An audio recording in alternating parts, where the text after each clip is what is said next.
দেখুন, জেলার যে সমস্ত উন্নয়নমূলক কাজকর্ম চলছে সেগুলোকে নিয়ে আগামী দিনে কিভাবে এগোনো যাবে, সেই জল জীবন মিশন থেকে শুরু করে বালুরঘাট এয়ারপোর্ট থেকে শুরু করে বালুরঘাট তথা দক্ষিণ দিনাজপুর মেডিকেল কলেজ, বিশ্ববিদ্যালয়, আগামী দিনে আমরা এখানে একটি জব ফেয়ার করব, তার প্ল্যানিং করছি। এখনো ডেট ফিক্স হয়নি, ডেট ফিক্স হলে আপনাদেরকে জানাবো, যার মধ্য দিয়ে আমরা কেন্দ্র সরকারের সহযোগিতায় বিভিন্ন যারা বেসরকারি যে কর্মসংস্থান উৎপাদনকারী যে সমস্ত সংস্থা আছে তাদেরকে নিয়ে এসে এখানকার বেকার যুবক যুবতীরা যারা তাদের মাধ্যমে যেন কোনো কর্মসংস্থানের সুযোগ সুবিধে পায় তার ব্যবস্থা করব, এই সমস্ত চিন্তাভাবনা চলছে। তার সাথে আমাদের যে বাঁধগুলো আছে, যে বাঁধগুলোতে ইমিডিয়েট সংরক্ষণ প্রয়োজন, সেইগুলোকে নিয়ে কাজ করা ইরিগেশন ডিপার্টমেন্টে, এবং তার সাথে তপন সহ বিস্তীর্ণ এলাকায় যে এলাকাগুলোতে জলের সমস্যা আছে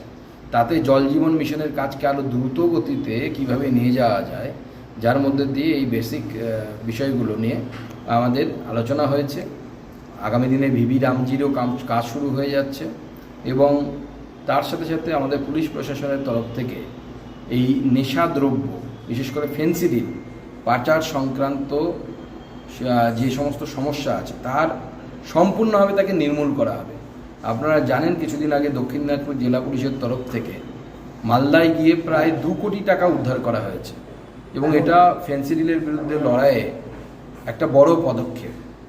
আমরা চাইছি আমরা জেলা সমাহর্তা থেকে শুরু করে জেলা পুলিশ সবাইকে আমরা এই বিষয়ে মানে ফুল ক্র্যাকডাউন যাকে বলে সেই পথে যেতে আমরা তাদেরকে অনুরোধ করেছি।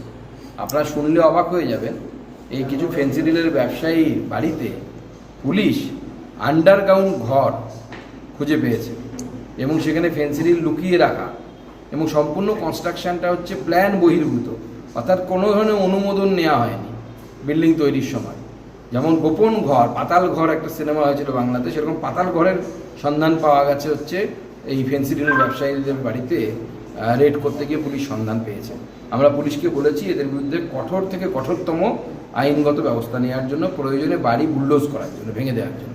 মাননীয় মুখ্যমন্ত্রী শুভেন্দু অধিকারী সাহেব এই সমস্ত বিষয় খতিয়ে দেখতে এ মাসের শেষের দিকে আমাদের এই জেলাতে আসতেও পারে। এখনও ডেট ফাইনাল হয়নি, ডেট ফাইনাল হলে আপনাদেরকে আমরা জানিয়ে দেবো। উনি আজকে হয়তো ডেট ফাইনাল করে জানাবেন, এবং আগামী দিনে প্রশাসনিক বৈঠক নিতে, উনি এই জেলার প্রশাসনিক বৈঠক নিতে আসবেন।